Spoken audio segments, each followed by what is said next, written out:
Hello everyone, स्वागत है आप सभी का एक बार फिर से आपके अपने यूट्यूब चैनल ट्रैवल इंडिया में। दोस्तों, एक बार फिर से हाजिर है आपके लिए एक नया व्लॉग लेकर के। और इस बार हम आए हैं प्रगति मैदान के अंदर, जो पुराना किले वाला रोड है ना, पुराने किले वाला, वहाँ से आप आ सकते हैं।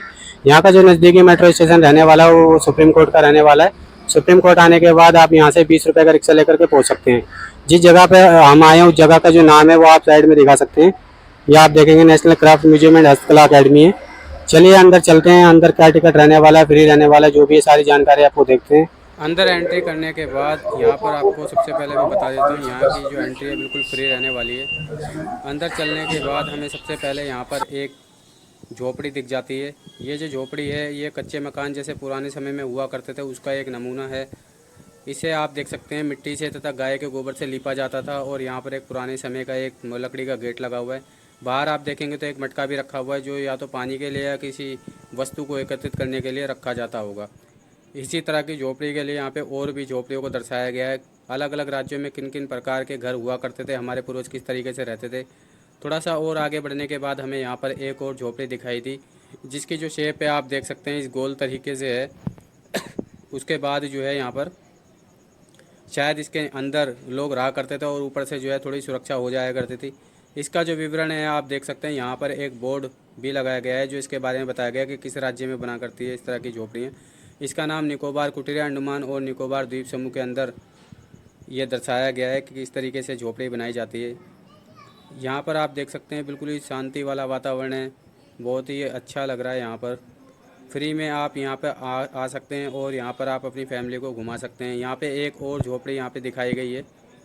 इसी तरीके से यहाँ पर एक और झोपड़ी के लिए आगे की तरफ चलते हैं। अभी इन झोपड़ियों में अंदर जाने की परमिशन नहीं है, तो आप बाहर से देख सकते हैं। अलग अलग राज्यों में जो हमारे पूर्वज रहा करते थे वहाँ की जो भी विशेषताएँ हैं, किस मकान में रहते थे, वही दर्शाया गया है।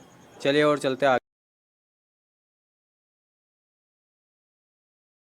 अब आप देख सकते हैं यहाँ पे कितनी बड़ी कढ़ाई रखी हुई है। इसकी थिकनेस देख सकते हैं। पुराने समय में इस तरह की कढ़ाइयाँ यूज की जाती थी, शायद शादी विवाह वगैरह या जो भी फंक्शन होते थे उसके लिए यूज की जाती होगी। कितनी बड़ी इसकी जो थिकनेस है। आगे की तरफ अब ये आप देख सकते हैं यहाँ पर लिखा हुआ आज़ादी का अमृत महोत्सव। अंदर की तरफ आने के बाद आप देख सकते हैं यहाँ पर बिल्कुल गाँव की थीम पर आधारित किस तरीके से चीज़ें हैं। यहाँ पर चलते हैं। यहाँ पर एक ऑडिटोरियम हॉल बना हुआ है जिसमें आप बैठ करके यहाँ पर टीवी देख सकते हैं। इस टीवी में जो खासकर है लघु तथा कुटीर उद्योग के बारे में एक शॉर्ट फिल्म चलाई जाती है। इसके बारे में आप जानकारी प्राप्त कर सकते हैं।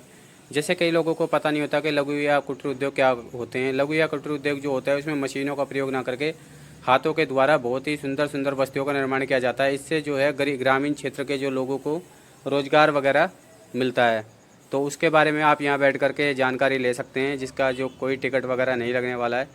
ठीक है, तो ये बहुत अच्छे तरीके से यहाँ पर इन्होंने बना रखा है। यहाँ पर आप देखेंगे लकड़ी का जो सरकंडे होते हैं उसके बैठने की व्यवस्था एकदम साफ़ सुथरे तरीके से। ये पूरा ऑडिटोरियम हॉल है, पीछे एक प्रोजेक्टर लगा हुआ है, आप देख सकते हैं। ठीक है, चलिए चलते हैं और आगे की तरफ आप यहाँ देखेंगे कुछ और तरीके की डिजाइनिंग की हुई है। कई सारी चीज़ें जो आप इसमें देख रहे हैं ये सब हाथ से बनाई हुई है। भारत में वस्त्रों का जो इतिहास है उसके बारे में यहाँ पर चीज़ें हैं। और एक यहाँ पर जो म्यूजियम हम जो इसका नाम जो आर्ट एंड क्राफ्ट म्यूजियम है उसके बारे में सारी चीज़ें दिखाई गई हैं। यहाँ पर ये हाथों से बनी हुई खादी या लिनन की साड़ियाँ हैं।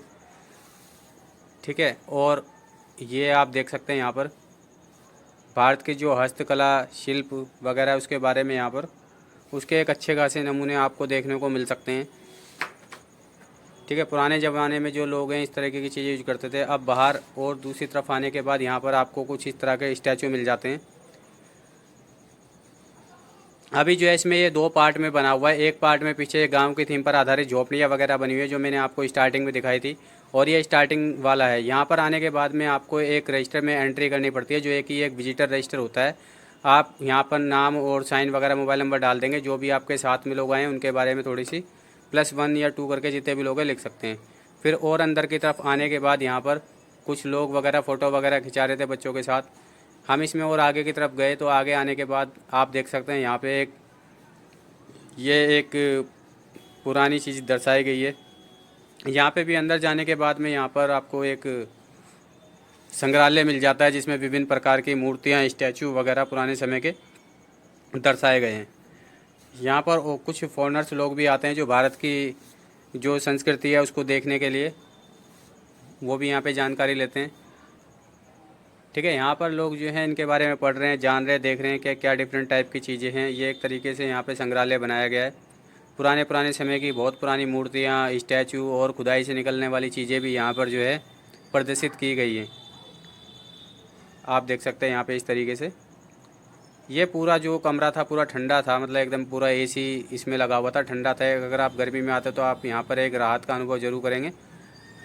बिल्कुल फ्री है, आप यहाँ पर आने के बाद अच्छे से घूम सकते हैं बढ़िया तरीके से। आपको एक बहुत अच्छा लगेगा। एक म्यूजियम भी इसका बहुत अच्छा है, म्यूजियम में भी ये सारी मूर्ति वगैरह दिखाई गई है, तथा साथ में गाँव की थीम पर आधारित पुराने लोग कैसे रहते थे उसके बारे में भी यहाँ पर कई सारी चीज़ें प्रदर्शित की गई है।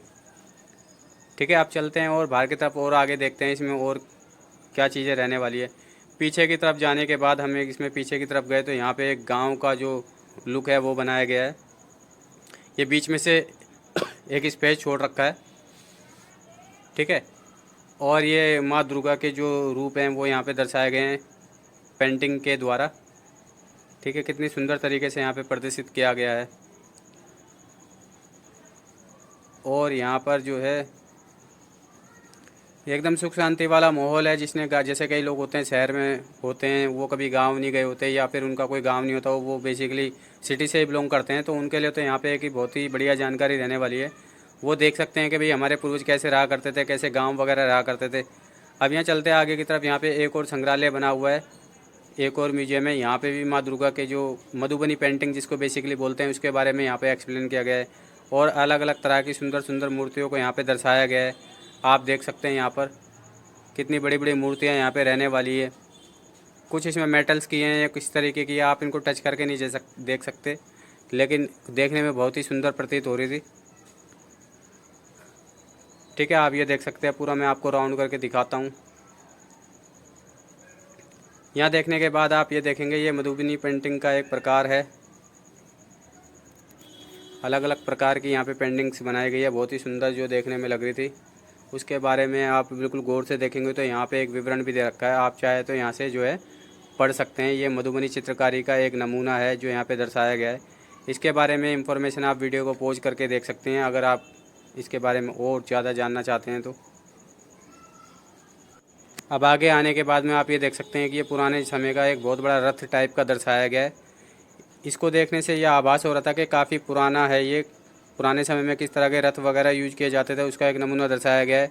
इसको देखने के बाद मुझे भगवान श्री कृष्ण के द्वारा जो रथ था जिस पे युद्ध वगैरह चला था उसकी एक बार को याद आ गई थी। यहाँ पे आप देख सकते हैं, यहाँ पे लिखा हुआ ये है नया भारत। ठीक है, इसके अंदर जा सकते हैं। इसके अंदर भी जो है इसी तरह की चीज़ें हैं, मूर्तियाँ वगैरह, स्टैचू हैं, कुछ चीज़ें रहने वाली हैं। आप अगर अंदर जाएंगे तो आपको सच में बहुत अच्छा लगने वाला है। यहाँ पर अलग अलग प्रकार की मूर्तियाँ, स्टैचू, पुराने सामान, ये चीज़ें आपको देखने को मिल जाएंगी।